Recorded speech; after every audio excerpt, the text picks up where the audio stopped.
Whether you're a seller looking to hire their first or their next VA, or a VA who's looking for their first or next client, you're going to love the Hiring a VA Summit happening May 19th to the 22nd. Everything that weekend is absolutely free, and there are even some bonus live events the weekend before. You can get all of that information in the episode description, or if you have any questions about getting involved, you can send me a DM on Instagram over at Brittany Berlinich. Hello and welcome to the Social Media Magic Podcast, the perfect podcast for TPT sellers, teacherpreneurs, and teacher business owners who consider themselves to be introverts. Each episode shares all kinds of ideas, tips, tactics, and strategies to help you make more sales and grow your community on social media. Without further ado, let's get on to today's episode. Looking to hire a VA? I have the perfect resource for you. In the episode description, you can find my Hiring a VA Survival Guide.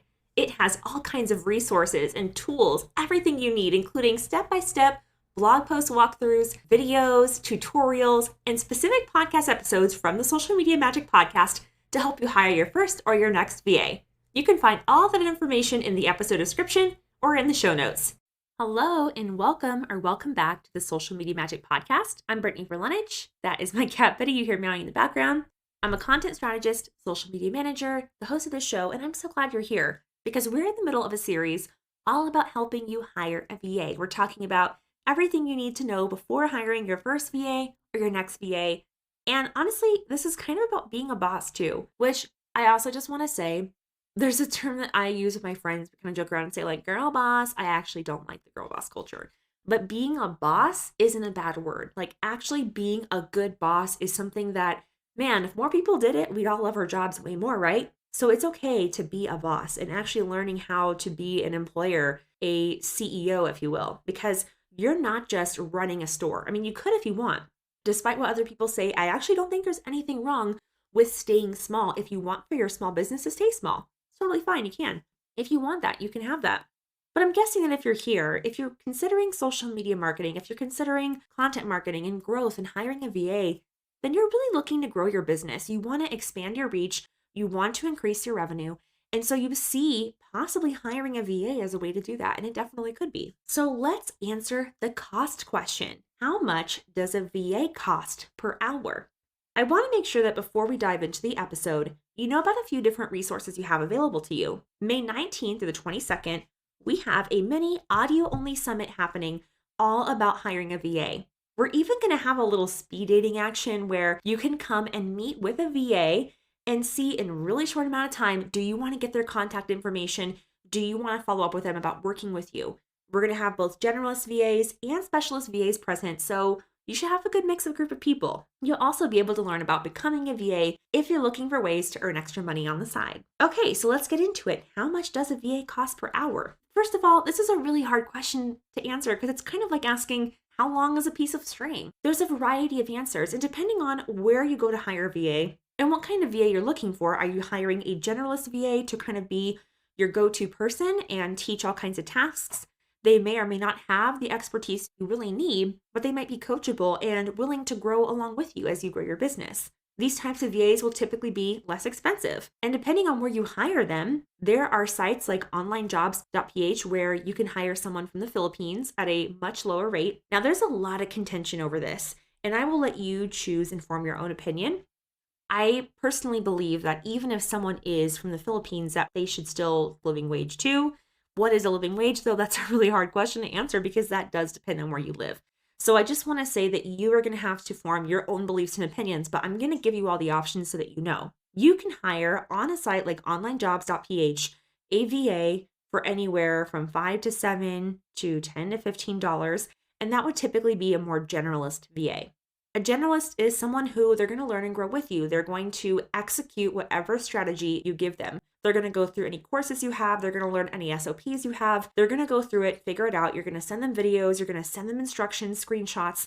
They will figure out how to do a set of tasks that you have. There's probably going to be a little bit of coaching in there. And if you do hire from a site like onlinejobs.ph, you also have to consider that you're working with people who have English as a second language.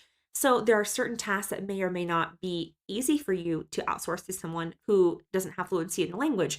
But also, just because someone doesn't have native fluency doesn't mean they're not completely capable. So just something to think about, because I know we have teacher sellers who focus specifically on things like speech or English language arts, things like that.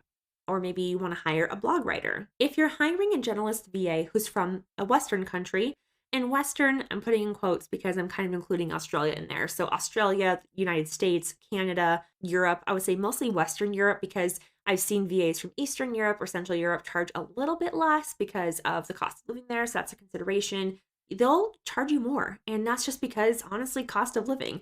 When we're talking about fair and living wages, which could honestly be its own podcast episode, it's kind of hard because, like, even in the United States, we have way varying levels of hourly rate. $15 in New York City is a lot different than $15 in Little Rock, Arkansas. And even Little Rock is probably it's not even cheap anymore. Maybe in rural Oklahoma, let's say. So we have to consider those things. Like if you can get a 3-bedroom house for $300 a month versus half of a studio for $3,000 a month, then yeah, what you consider a fair wage or cost of living is going to be completely different. But it is something, again, that you want to think about. And if you haven't, I would really encourage you to sit down and think about what your values for your company and your brand are. Gosh, we should probably have a whole episode about that because that's really going to come through in your content and your marketing. If you're going to hire a specialist VA, so if you hire on a site like onlinejobs.ph or from several different Facebook groups that have people from all over the world, this can really vary there too.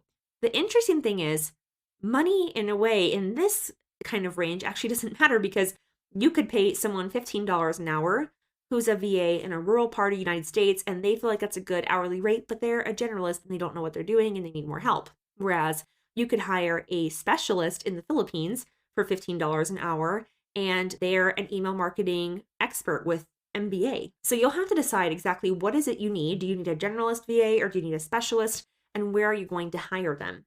In a future episode, I'm going to talk about the best places to hire VAs. I'm kind of already giving you a little bit of it, but there's a lot more places than just there, so I'll make sure to share those as well.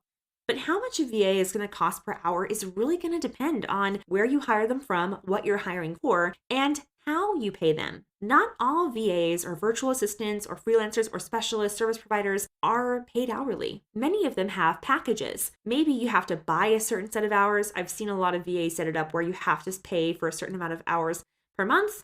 I've seen some have packages where there's a certain amount of deliverables included every month. That's usually how I have it set up because depending on the niche or the specialty, like social media management, honestly, it saves you guys from me to do packages. Because if I'm doing engagement for you, especially, I mean, I've billed a couple of clients thousands of dollars per month because I'm spending hours engaging with people in the DMs and stuff on their behalf. And that's fine for them because of where they are in their business. If someone's doing done for you content, which I have some done for you content packages that are starting at $500 as of when I'm recording this, that doesn't require as much time because I can actually batch create that and then give that to you to post on your own time. You see what I'm saying? So depending on what the specific deliverables are, the cost is going to vary a lot and it might not actually be per hour. It might be per month. It might be per project. When you're working with blog writers, for example, they'll typically charge $50, $60, $75 a blog article. If it's a longer article, like 2 to 3 to 5,000 words, then you could easily pay up to $300 per article. It also depends on the specialty because remember, if you're looking for someone with a background in special education, or if you're looking to hire someone who has a master's in education, they're probably going to be expecting to get paid more. That doesn't necessarily mean they should. I mean, it depends on their experience, and that's your decision, honestly, at the end of the day. But these are things to keep in mind. Some VAs will charge by the project. This is especially true if you're doing something that's a one-time thing. Like maybe someone's setting up your tech for you, like they're building out your Kajabi portal, or maybe they're writing an email sales sequence funnel for you, or maybe they're setting up your website. Those will typically be higher cost because they're specialist type things, and they're usually a one-off thing. So you're not going to be paying $2,000 a month, right? Because you'll have your website and then you won't need it. The real question you probably have, though, if you're wondering, well, how much does a VA cost per hour? You're probably wondering, is it worth it? Is it worth it for me to hire a VA? And does it make sense for where I am in my business right now? Is hiring a VA going to help me make more money? Is there going to be an ROI or return on investment for hiring a VA? Now, I said this before, I think in the last episode, I think it's really important that we don't all the success on our business, on our VAs. I don't think that's fair. And I did this again. I said this already, but I did this when I first started. I don't know why. I just expected this VA to be a magical unicorn and solve all my problems for me. That's not how it works. You are the boss, you're the owner of the company. You have the most to gain and lose by owning the company. We can't expect people that we work with, employees or independent contractors or otherwise, to care about our companies and causes as much as we do. Do you want to hire someone who is aligned with your values, who you genuinely like and want to support? Yeah, absolutely. And you do want to partner with people who care about your brand. I deeply care about my clients. I'm always looking at their accounts thinking, how can I be even better for them? What is something else that I could do? And sometimes, actually, I shouldn't even say sometimes, I do this a lot. I kind of do my own scope creep because I will add things on, which if you are listening and you're thinking about becoming a VA, I think this is honestly a good thing to do. My coach is probably going to hear this and say, no, enforce your boundaries. But I really believe in the idea of surprise and delight. And it's just such a crappy feeling to disappoint somebody, disappoint a client. I think if you can add in a couple bonuses for them, that's great. But on the seller end, I don't think we can expect someone to go too much above and beyond, because if they're doing extra things for us as business owners, then they're kind of stealing from themselves, or they're stealing possibly from other clients, or they're just not getting enough opportunities to work and get other hours or get other packages. So if you are a VA, consider adding extra bonuses and little things, surprises to make your clients happy. But if you're a seller, don't expect those things, right? Those things are nice to have, not needs to haves. But make sure that you're setting up a contract, a package with the person you're looking to work with, whether you're on the VA side or the seller side or both, that's really going to meet both of your needs. That means charging an adequate amount that you're going to be able to make enough to actually provide the service. Because remember, you as a VA or we as VAs are paying for subscriptions and tools and services, and maybe even other VA outsider help if we need, like, for example, social media managers often work with graphic designers because, maybe that's not the strength we have. Or also, like, a social media strategist could work with a copywriter to make sure that the copy on the sales page and in the emails is cohesive with the content going out on social media. I hope that this episode has given you a lot to think about, and I hope that I answered your question with a range. I know it's not super helpful to say, well, a VA could cost anywhere between $5 and $50 an hour, but that's the truth. It really can. It just depends on what exactly you need. Of course, I will say in general, if you're hiring a generalist, it will be more affordable. If you're hiring a specialist, it'll be more expensive.